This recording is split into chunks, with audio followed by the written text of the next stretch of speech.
নমস্কার, আমার গল্প পাঠ আসরে আপনাকে স্বাগত জানাচ্ছি। পড়ে শোনাচ্ছি সুনীল গঙ্গোপাধ্যায়ের সেই সময় উপন্যাসের 181তম পর্ব। মধ্যরাত পার হয়ে গেছে কখন। দুলাল জুড়ি গাড়ির পশ্চাতের তক্তায় বসে মশার দংশনে ছটফট করছে, আর সেই সময় নবীন কুমার একাকী ঘুরছে ওরাইচণ্ডীতলার একটির পর একটি বাড়িতে। তার চক্ষু জবাফুল বর্ণ, পদোদ্বয় আর মস্তিষ্কের ভার বহন করতে চাইছে না। তবু তার গৃহে ফেরার কথা মনে নেই। যত নেশা বাড়ে তত বাড়ে তার জেদ আর দুঃখ।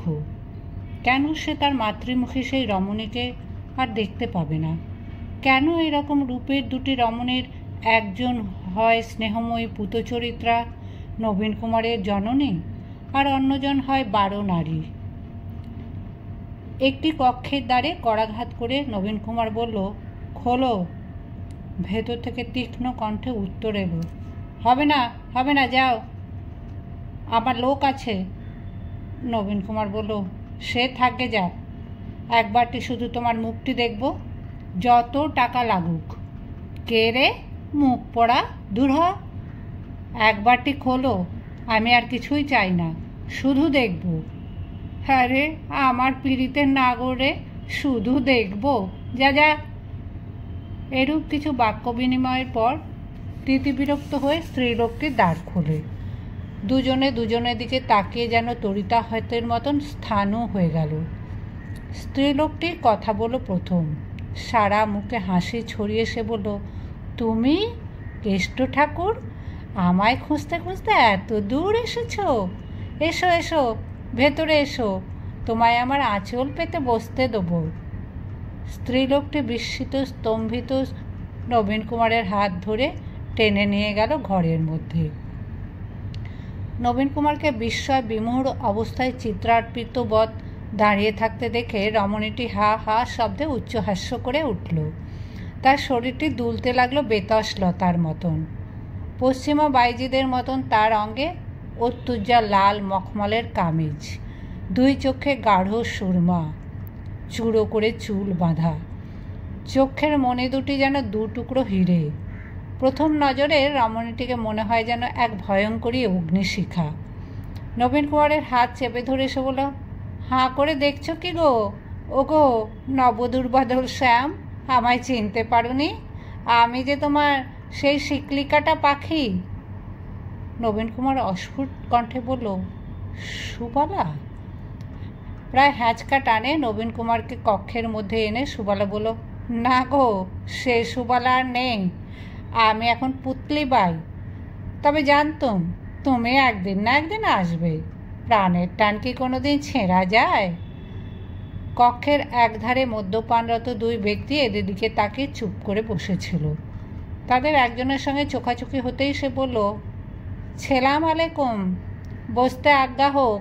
সাহেব, আমায় চিনতে পারেননি?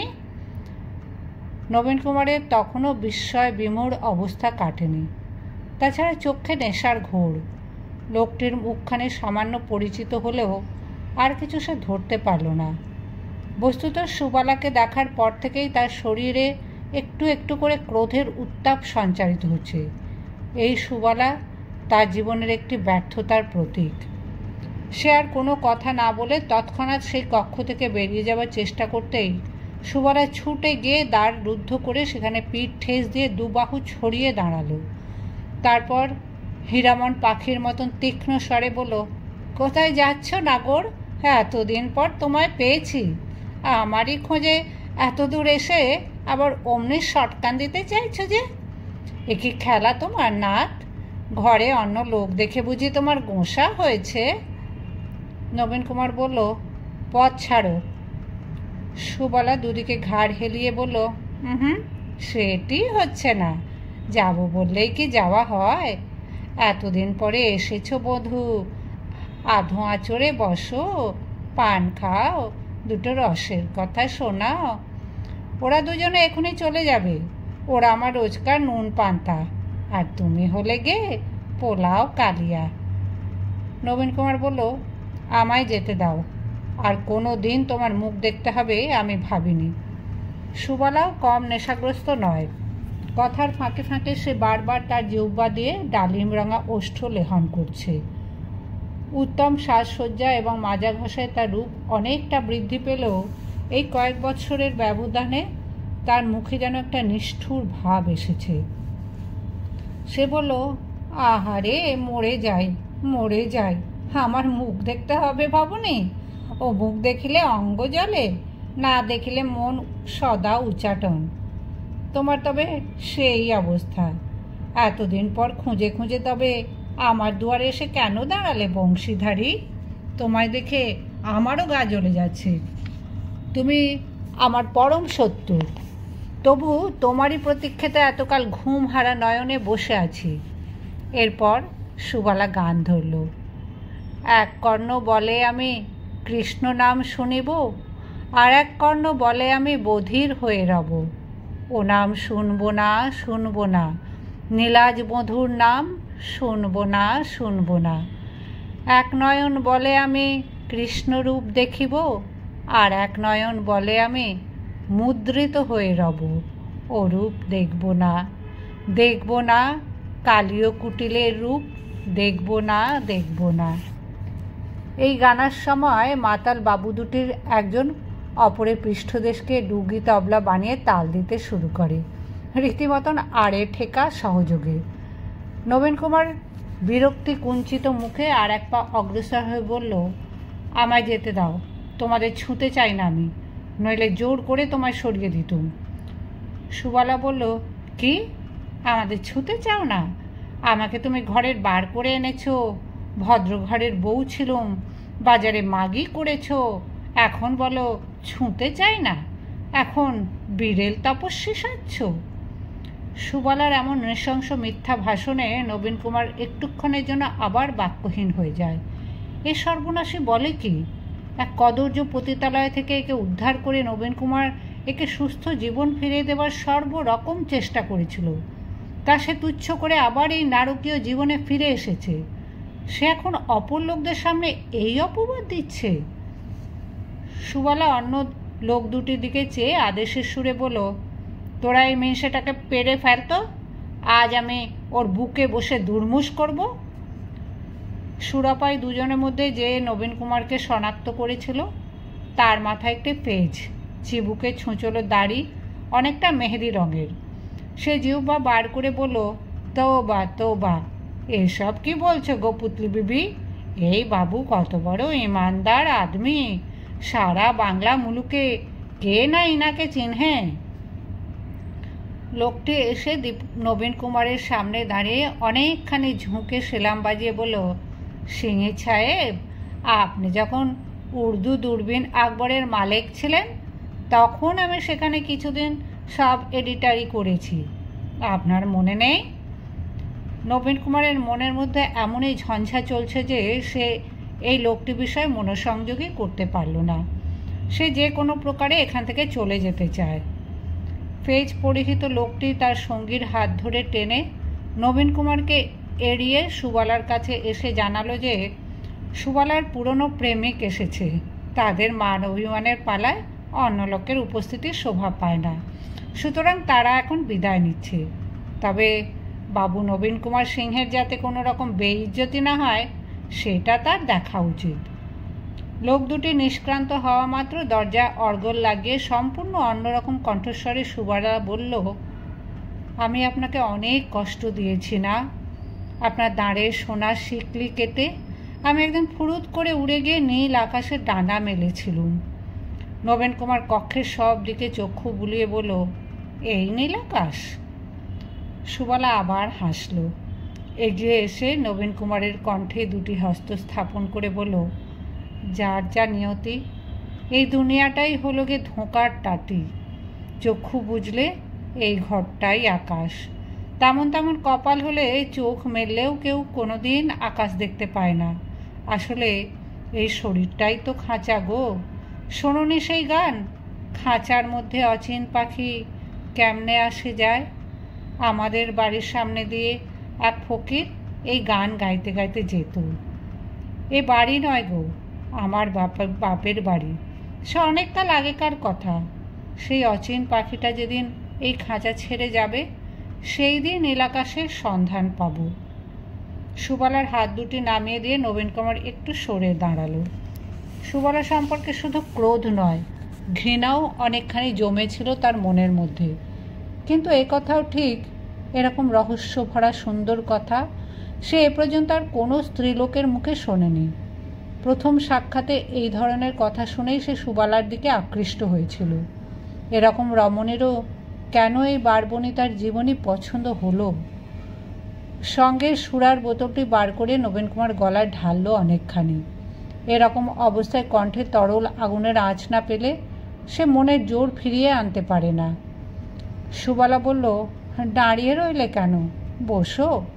এই তোষক জাজিম যদি তোমার অপবিত্র বোধ হয় তাহলে আমার চোখের জল দিয়ে সব ধুয়ে দিচ্ছি। হ্যাঁ গা, আমায় খুঁজে পেতে তোমার খুব কষ্ট করতে হয়েছে, তাই না? আমি ইচ্ছে করেই তোমার কাছ থেকে এতদূর লুকিয়ে রয়েছি। জানতুম তুমি নিজে থেকে একদিন না একদিন আসবেই। আমি তোমায় খুঁজতে আসিনি। হা হা হা, আমি যেন আর জানি না।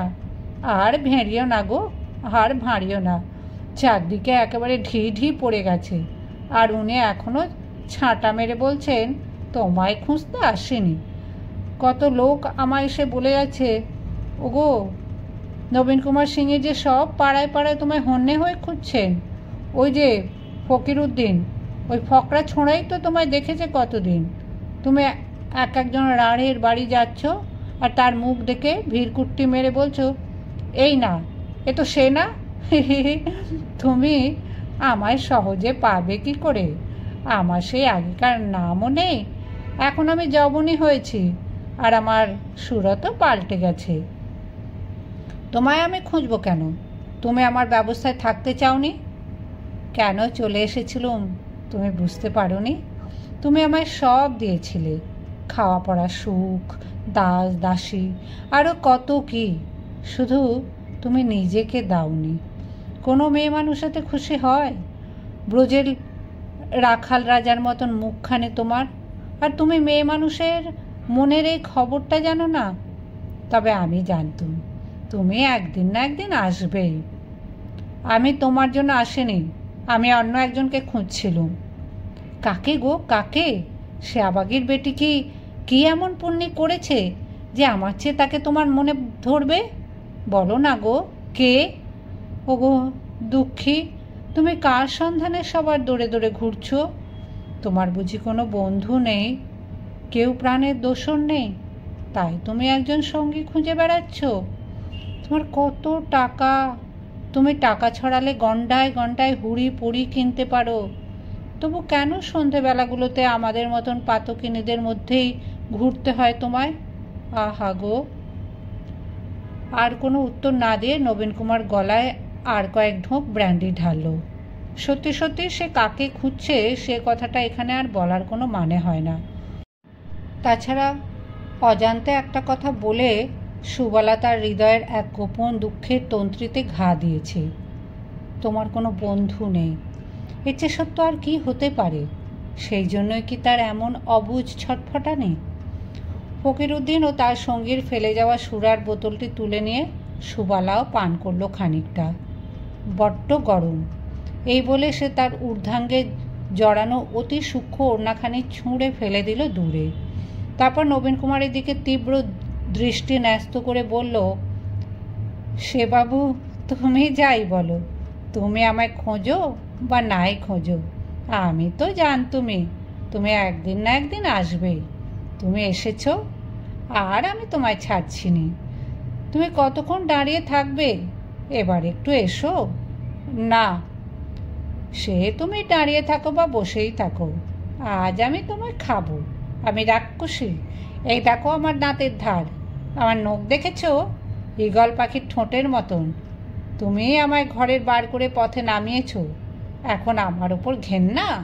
আমায় ছোঁবে না? নবীন কুমার দু পা পিছিয়ে গিয়ে বলল, তুমি কী সব বকছো পাগলের মতন? কেন বলছো আমি তোমায় পথে নামিয়েছি? তুমিই তো গপ্প শুনিয়েছিলে তোমার কোন দেওর না দেওর শালা।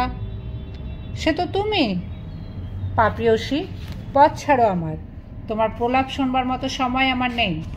শরীর নিয়ে পাপের বেশাতি করাতেই তোমার সুখ, তাই নিয়েই থাকো। আমার সঙ্গে তোমার কোনো সংস্রব নেই। শরীর নিয়ে পাপের বেশাতি? ঠিক বলেছ, এসব বড্ড ভালোবাসি আমি। শরীর আমার বাঘিনী, পুরুষ মানুষের রক্ত খেতে চায়। তোমার রক্ত না খেয়ে কি আর ছাড়বো? তুমি আমার নাগর। মৌলালিতে আমার জন্য সুন্দর বাসা ভাড়া করেছিলে, কত দয়া তোমার। তুমি সব বোঝো, শরীর বোঝো না, তাই না? মেঠাই খাবার লোভ, অথচ হাত বাড়াতে লজ্জা। এসো, সব তোমার শিখিয়ে পুড়িয়ে দিচ্ছি। তোমাকে আমি অনেকবার বলেছি তোমাদের শরীরের প্রতি আমার লোভ নেই। লোভ নেই তো বাজারে মাগিদের দরজায় দরজায় রোজ রোজ ঘোরো কেন? তারা শরীর বেচে না অমৃত বেচে? ওগো আমার সন্ন্যাসী ঠাকুর রে, উনি বনে বনে ঘুরে বেড়াচ্ছেন আর ব্যাকুল হয়ে ঈশ্বরকে খুঁজছেন।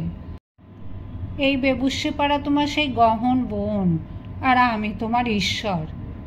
কথা বলতে বলতে সুবালা তার শরীরের সমস্ত বসন ত্যাগ করতে লাগলো। সম্পূর্ণ নিরাবরণ হয়ে সে নবীন কুমারের একেবারে সামনাসামনি এসে দাঁড়িয়ে বলল, এবার? সুরার প্রভাবে ওর নগ্ন নারীরূপের ঝাঁঝে নবীন কুমারের শরীর টলমল করে উঠল। সে সবেগে মস্তক আন্দোলিত করে বলতে লাগলো, না না।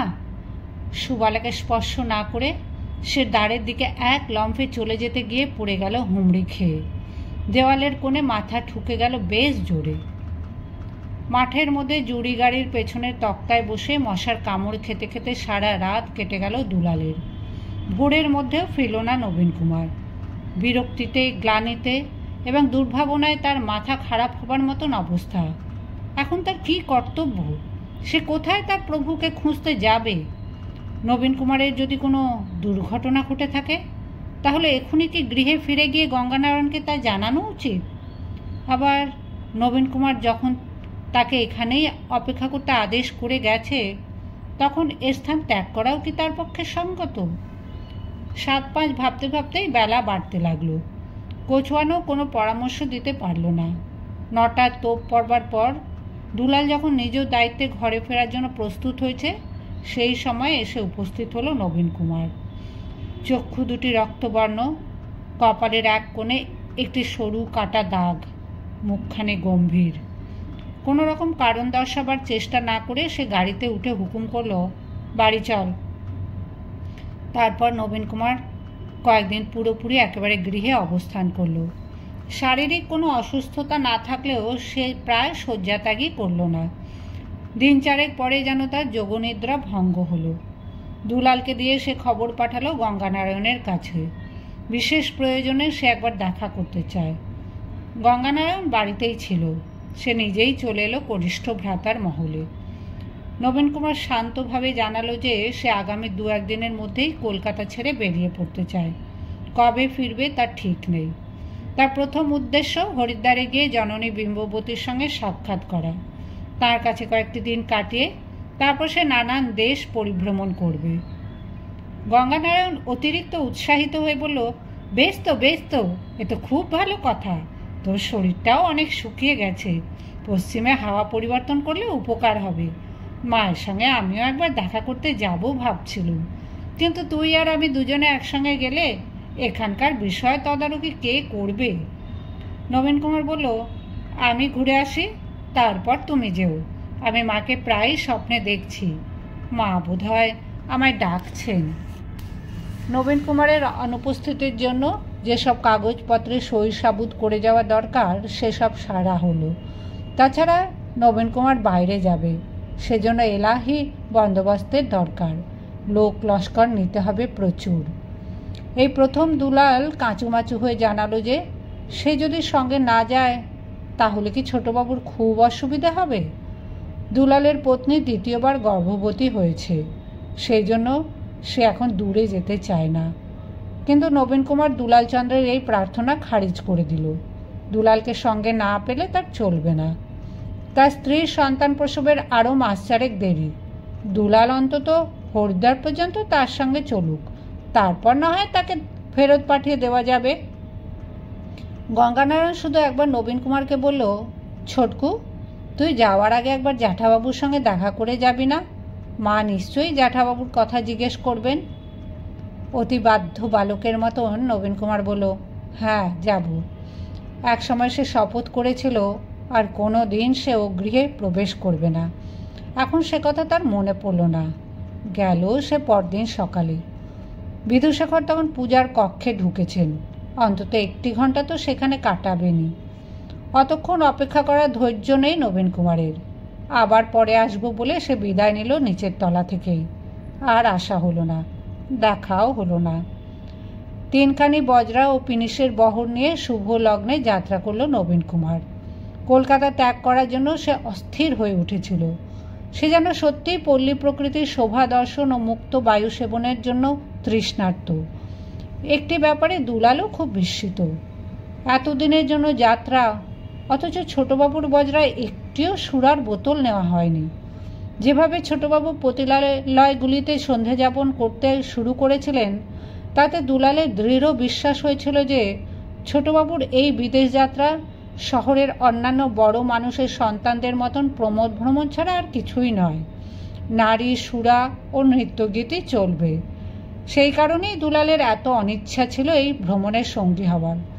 অথচ সেসব কিছুই নেই। নবীন কুমার কলকাতা পরিত্যাগ করার পক্ষকাল পরে একদিন এক তরুণ সন্ন্যাসী এসে দাঁড়ালো সিংহ সদনের দ্বারে। সে গঙ্গানারায়ণ সিংহ কিংবা তাঁর কনিষ্ঠ ভ্রাতার সাক্ষাৎ প্রার্থী।